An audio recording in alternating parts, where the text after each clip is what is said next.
I can't imagine any Zimbabwean of my age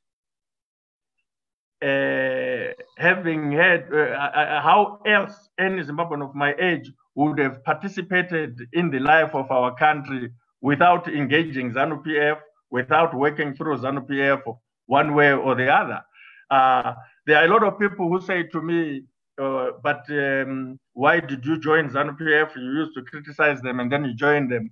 They conveniently forget that actually I was ZANU-PF since I was a kid. I went to school on a ZANU-PF scholarship.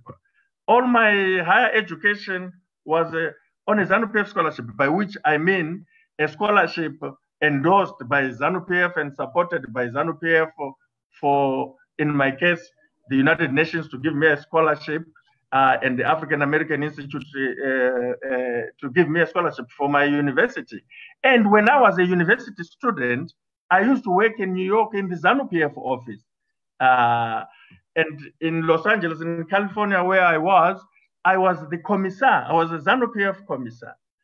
But when I came to the University of Zimbabwe, I did not become active. I was not an active ZANU-PF. And in fact, I regretted that I was not active. It's one of the mistakes that I believe I made, and I've written about this. When I started seeing in the Soviet Union members of the Communist Party actually being active to change the Communist Party. Yeltsin was a communist. And these were the guys who actually transformed the Soviet Union to bring about what is Russia today and these other independent republics in that part of the world.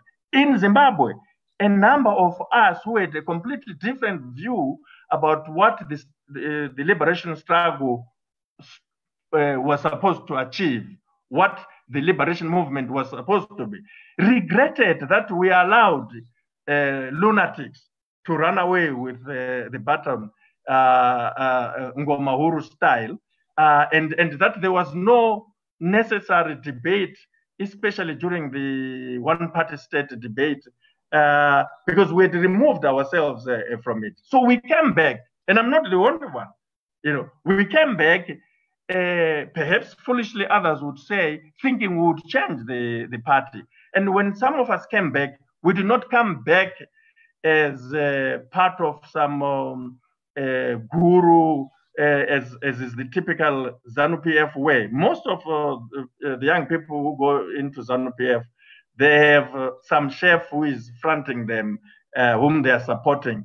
Some of us came back on the basis of our professional abilities, not because we had somebody supporting us and pushing us.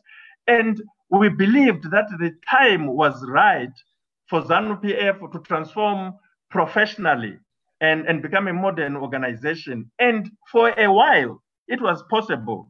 If you can imagine, Zenzel, a ZANU-PF meeting attended by someone like me, Nkosana Moyo, Olivia Mchena, Joseph Made, Simba Makoni, and with these gurus having said to us, you know what, you are the young techs, go and sit, discuss, and come up with a proposal of the new ZANU-PF of the new century. We sat on a number of occasions in 2000 among ourselves, and it was unbelievable that these guys of ZANU-PF were giving us that opportunity to say, design a new ZANU-PF, and they were afraid.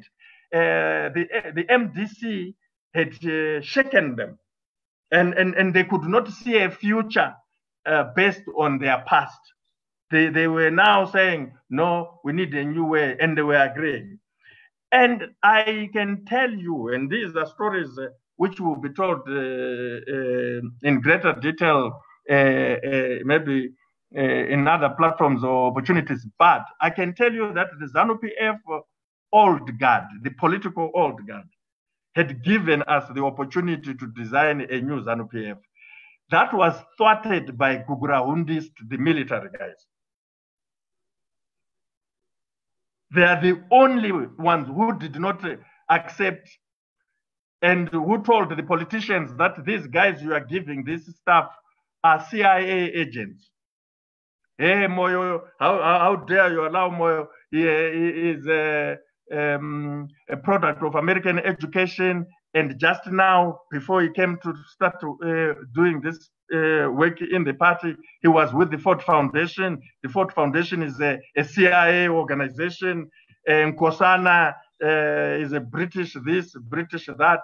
And it became impossible to work. ZANU-PF takes its instructions from the CIO, from MID, from Peace. It takes its instructions from JOG. They just thought they were now going to lose power and stopped and went in, back into their ways.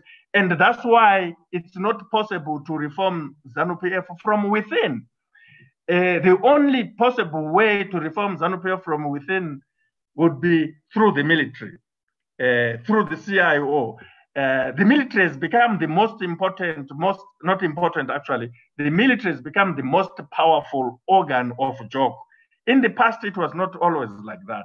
There was a time during the heyday of Mugabe's rule when there was quite some serious tension among these organs. The CIO would be very strong, the police equally so, and the army. And the army had problems because they were not supposed to be involved in the civilian domestic affairs of the country.